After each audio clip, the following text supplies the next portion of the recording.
Hey everyone, I'm Darrie from Method, back again with another week of Mythic Plus tips. Today we're talking tanks, featuring one of the best tanks in the world, Naowh from Method MDI EU. Tip number 1, learning your limits. The first and most important tip is learning your limits. While every tanking class works a little differently, they all share one thing in common.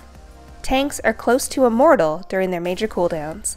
Therefore, you need to learn where and when you should use your cooldowns and tailor your pulls to make the very best use of them.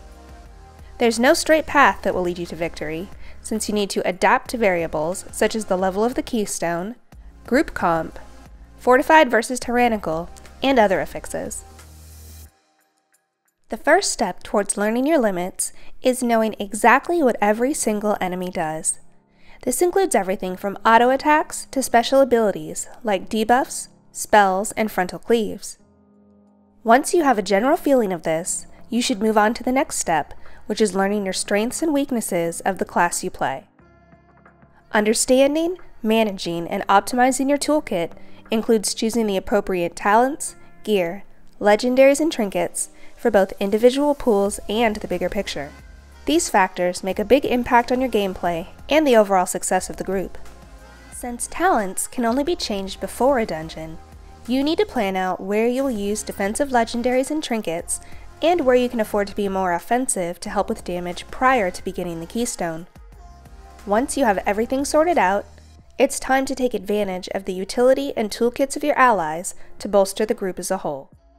A great way of buying time is implementing stuns into your defensive rotation. It's important to communicate with your group to avoid overlapping any of your stuns. Keep in mind that enemies reset their swing timer during the stun rotation, so you should use a defensive cooldown preemptively to avoid getting one-shot once the stun wears off. A general rule is to always use the longest lasting stun first, since diminishing returns play a big effect. Interrupting dangerous casts is always going to significantly reduce the damage you take, and your group should always aim to interrupt as many dangerous casts as possible.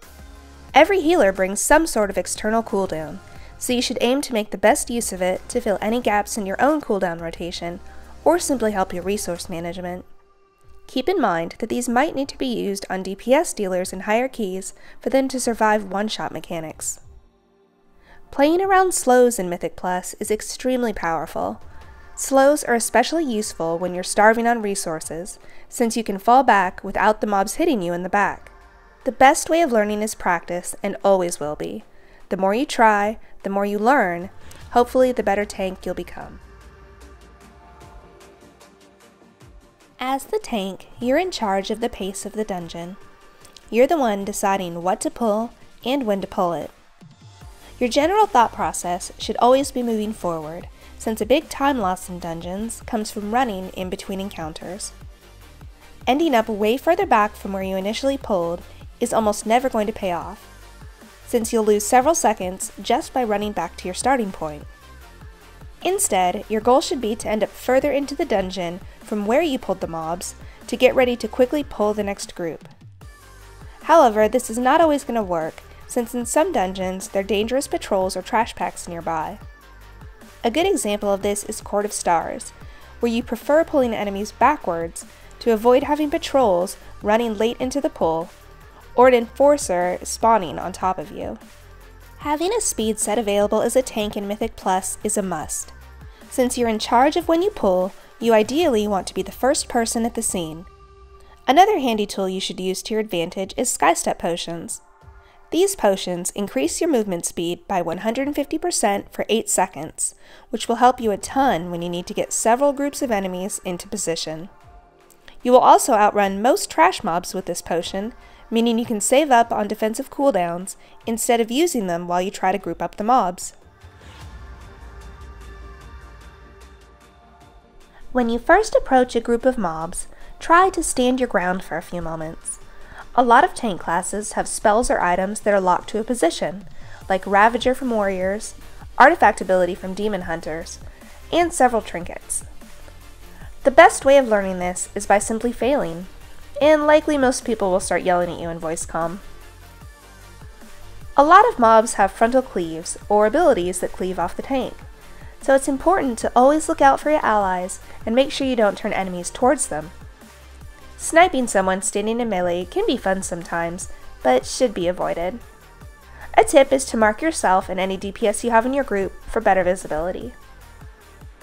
When you tank mobs that have frontal cleaves, you should always aim to face them the same direction to make sure your group mates have less to think about. In some scenarios, this is hard to pull off, since you also have to dodge the abilities.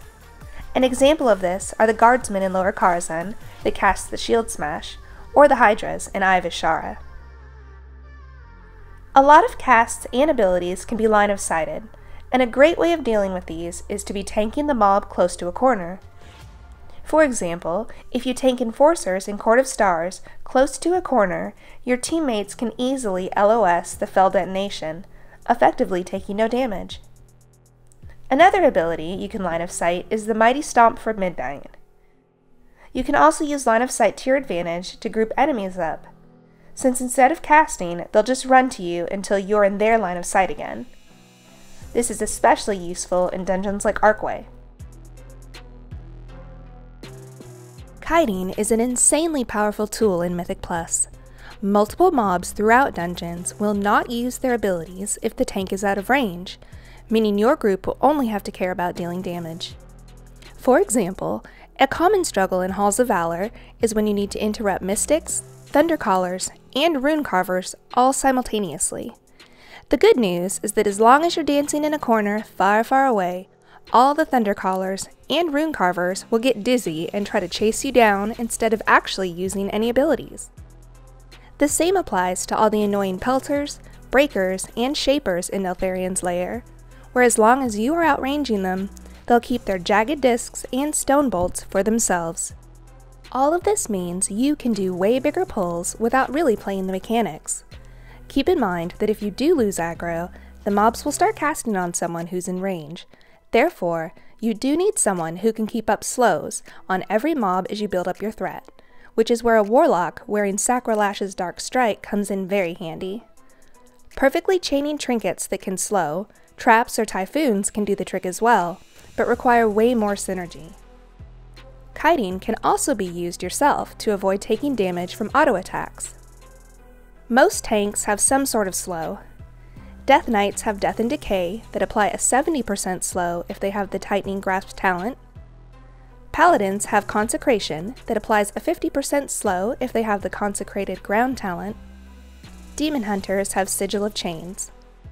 You should always aim to start kiting when you feel you're running out of defensive cooldowns.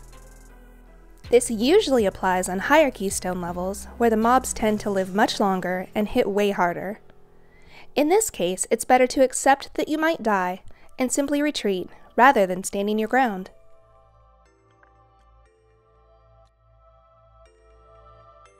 One of the most powerful and heavily utilized tools of Mythic Plus is the add-on WEAKAURAS 2. WEAKAURAS are highly customizable. You can display many different types of information, such as graphics, audio cues, and warnings. A couple of the most common types of WEAKAURAS are ones that show when your teammates have interrupts or stuns available, or upcoming dangerous casts or abilities by mobs in dungeons. When you watch streams of your favorite Mythic Plus players, ask them which WEAKAURAS they might suggest, or do a search for some of the most popular ones that may be helpful to you. Well, that's it for our top tanking tips. To learn more about Blood Death Knight tanking in particular, Naowh has written a fantastic guide. It's available on Wowhead. You can click right here.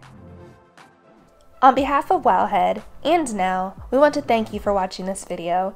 If you learned something, please don't forget to like and subscribe to us. We'll be back next week covering affixes. Sounds fun, and we'll see you then.